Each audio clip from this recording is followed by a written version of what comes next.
दिल्ली के मुख्यमंत्री अरविंद केजरीवाल को आप सुन रहे थे। संजय सिंह के परिवार से मिलने के लिए केजरीवाल वहां पर पहुंचे और परिवार से मिलने के बाद पूरी उन्होंने वो बातें मीडिया के सामने रखी जो कि संजय सिंह के परिवार वालों ने अरविंद केजरीवाल को बताई थी कि कितने घंटे ईडी वहां पर अंदर रही, ईडी की टीम, और कैसे उसने पूरी छानबीन यहां पर की। इस सब के बीच केंद्र सरकार पर निशाना साधा, 2024 लोकसभा चुनावों का जिक्र किया, कहा यह बौखलाहट का ही नतीजा है जो इस तरह की कार्रवाई हो रही है। छापे मारने के बावजूद कुछ नहीं मिला है। ईडी की टीम को संजय सिंह के खिलाफ किसी तरह के कोई सबूत नहीं मिले। 8 साल में इनको हमारे पास कुछ नहीं मिला और सीधा निशाना प्रधानमंत्री पर साधा। केजरीवाल ने कहा वो खुद भ्रष्टाचार में डूबे हुए हैं।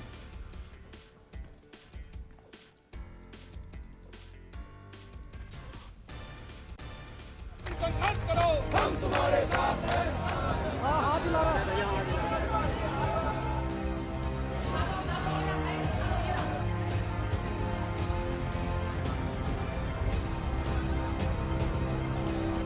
आम आदमी पार्टी के कार्यकर्ता बदले की कार्रवाई का राग गाते रहे, समर्थक जोशीले नारे लगाते रहे, लेकिन ईडी की टीम पर इसका कोई असर नहीं हुआ। तकरीबन 10 घंटे की मैराथन पूछताछ के बाद ईडी ने संजय सिंह को गिरफ्तार कर लिया।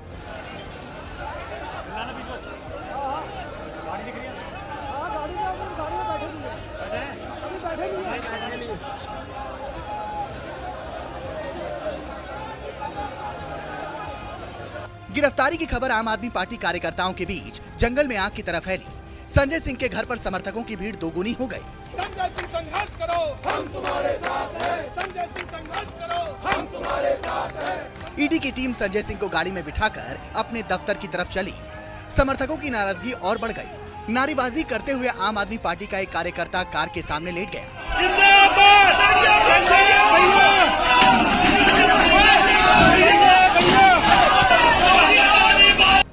शराब घोटाले में मनी लॉन्ड्रिंग की जांच कर रही ईडी ने पिछले दिनों इस मामले में चार्जशीट दाखिल की थी, जिसमें संजय सिंह का भी नाम है। आरोप है कि दिल्ली की आम आदमी पार्टी सरकार ने शराब माफियाओं के 144 करोड़ रुपए माफ किए थे, लेकिन संजय सिंह की माने तो बीजेपी हार के डर से बौखला उठी है और उनकी गिरफ्तारी सत्ता की तानाशाही का सबूत है। मरना मंजूर है, डरना मंजूर नहीं है। चाहे जितनी यातनाएं मोदी जी दें, नरेंद्र मोदी सरकार के भ्रष्टाचार के खिलाफ, अडानी के महाघोटाले के खिलाफ बोलता रहा हूं, बोलता रहूंगा। बीजेपी का आरोप है कि शराब घोटाले में आम आदमी पार्टी की पूरी पलटन शामिल है और इसकी आंच पार्टी के मुखिया और दिल्ली के मुख्यमंत्री अरविंद केजरीवाल तक पहुंचने वाली है। लेकिन केजरीवाल के कारकुनों की माने तो संजय सिंह की गिरफ्तारी सिर्फ और सिर्फ सियासी बदले की कार्रवाई है। केंद्र सरकार तेजी से तानाशाही की तरफ बढ़ रही है। लोगों की सबसे मजबूत आवाज संजय सिंह जी को जिस तरीके से बिना किसी सबूत, बिना किसी ठोस कारण गिरफ्तार किया गया है, ये बात साबित होती है कि प्रधानमंत्री जी जानते हैं कि प्रधानमंत्री जी चुनाव हार रहे हैं। आज संजय सिंह जी का अरेस्ट सिर्फ इसलिए हुआ है क्योंकि भारतीय जनता पार्टी को और प्रधानमंत्री नरेंद्र मोदी जी को अपने खिलाफ आवाज उठाने वालों से डर लगता है, आम आदमी पार्टी से डर लगता है, संजय सिंह से डर लगता है। कोर्ट को भी लग रहा है कि नहीं, ये साक्ष्य जो है ये भ्रष्टाचारी हैं और इनको सजा मिलनी चाहिए। तो संजय सिंह को भी आज, मैं तो सुबह जब सुना तो मुझे लगता नहीं था कि ये सारी चीज़ें इतनी साक्ष्य के साथ पकड़ी जाएंगी। और संजय सिंह को पकड़ा जाना ये स्पष्ट बताता है कि अरविंद केजरीवाल पर ये आंच पहुंचनी है बहुत जल्द देखने को मिलेगी। संजय सिंह की गिरफ्तारी के बाद ईडी दफ्तर पर दिल्ली पुलिस और पैरामिलिट्री के जवानों की तैनाती बढ़ा दी गई। चप्पे चप्पे पर बैरिकेडिंग भी की गई। रात भर संजय सिंह को ईडी के लॉकअप में ही रखा जाएगा और सुबह मेडिकल कराने के बाद कोर्ट में उनकी पेशी होगी। वहां संजय सिंह की कस्टडी की मांग की जाएगी। लेकिन संजय सिंह की पत्नी और उनके पिता का दावा है कि संजय सिंह ने कुछ भी गलत काम नहीं किया है और ईमानदार को डरने की दरकार नहीं, सच की जीत जरूर होगी। Since they were told you have to arrest, they done the job. उन्होंने उसको पकड़ा जिसको बिना किसी जुर्म के सस्पेंड किया गया, एडवांस सस्पेंड किया गया पार्लियामेंट से, और जिसको सस्पेंड करना चाहिए था उसको इंचार्ज बना दिया गया राजस्थान का। संजय सिंह सच्चाई की लड़ाई लड़ रहे हैं।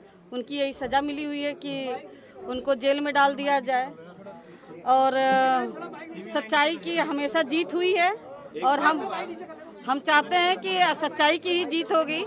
तो वो सत्य के लिए लड़े हैं तो सत्य की जीत है, उनके साथ हम हैं। उन लोग का एक मनगढ़ंत षड्यंत्र था, उन्होंने जो षड्यंत्र किया है, तो हम चाहते हैं कि हमारे पति बहादुर हैं, वो सच्चाई के लिए लड़ रहे हैं और वो ऐसे ही लड़ते रहेंगे। हम उनके साथ हैं, हमारा परिवार उनके साथ है। संजय सिंह से पहले इसी केस में मनीष सिसोदिया फरवरी से ही जेल में है। वहीं मनी लॉन्ड्रिंग केस में सत्येंद्र जैन भी सलाखों के पीछे हैं। अब संजय सिंह की गिरफ्तारी से बीजेपी और आम आदमी पार्टी के बीच आर पार की जंग छिड़ गई है। इंडिया गठबंधन के दूसरे घटक दल भी इसे मोदी सरकार की तानाशाही करार दे रहे हैं। हम लोग देख रहे हैं कि तथाकथित शराब घोटाला इन्होंने शोर कर रखा है। अभी तक एक भी पैसा कहीं इनको मिला नहीं। इतनी बताते हैं 1000 से ज़्यादा रेड हो चुकी, इतने लोगों को गिरफ्तार कर चुके, कहीं कोई रिकवरी नहीं हुई है। जैसा कि मैं पहले भी कह चुका हूँ, हमारे खिलाफ इन्होंने इतने आरोप लगाए। ये शराब घोटाला तथाकथित शराब घोटाले का भी पिछले 1 साल से जांच चल रही है, अभी तक तो कुछ मिला नहीं है। तो संजय सिंह के यहाँ भी कुछ नहीं मिलने वाला।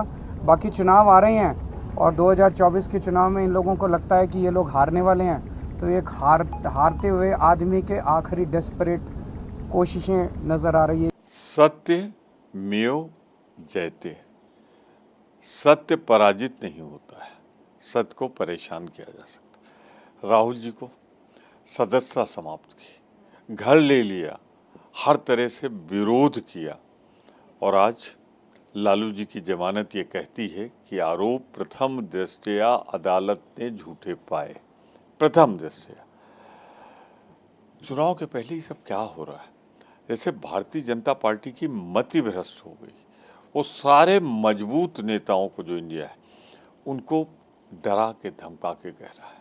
संजय सिंह जी सुनने में आ रहा है कि उनको गिरफ्तार जो है कर लिया गया। तो हम यही बताना चाह रहे हैं कि जो रीजनल्स पार्टी है, जो क्षेत्रीय दल है, जहां भी अच्छा काम कर रही है वहां भाजपा के लोग तंग कर रहे हैं और कार्रवाई की जा रही है। सच बोलिएगा, मौजूदा सरकार के खिलाफ बोलिएगा, सवाल पूछिएगा, जनता की आवाज को उठाओगे तो वहां आपको दबाने की कोशिश होगी, आपको बदनाम करने का कोशिश किया जाएगा, आपकी आवाज को बंद करने का प्रयास किया जाएगा। ये भारतीय जनता पार्टी की केंद्र सरकार की बौखलाहट को दिखा रहा है।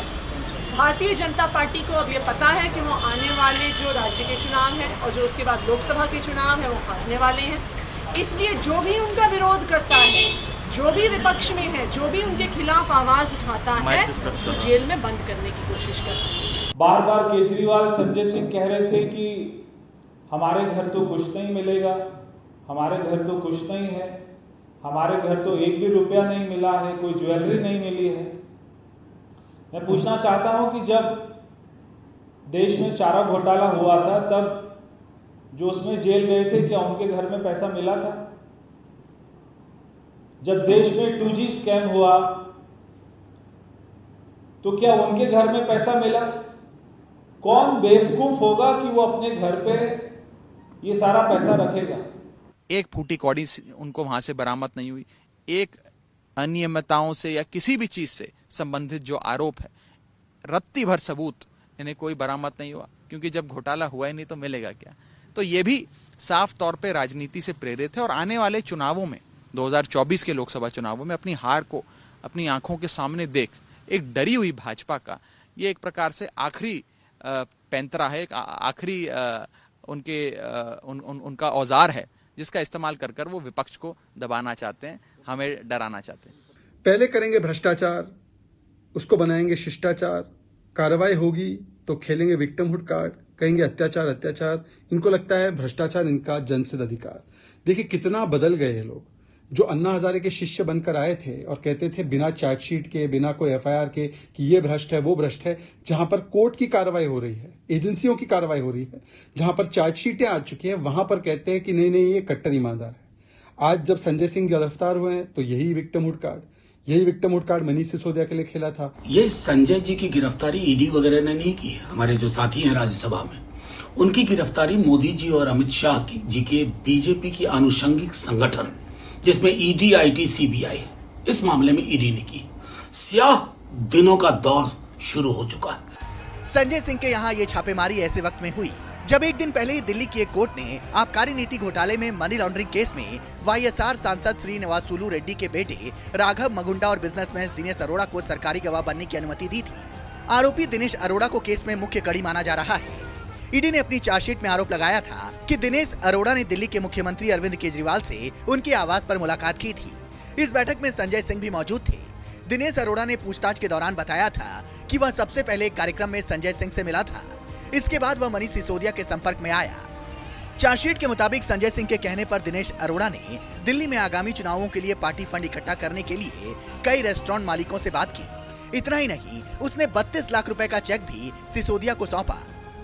ईडी ने यह भी आरोप लगाया है कि संजय सिंह ने दिनेश अरोड़ा का एक मुद्दा सुलझाया जो एक्साइज विभाग के पास लंबित था।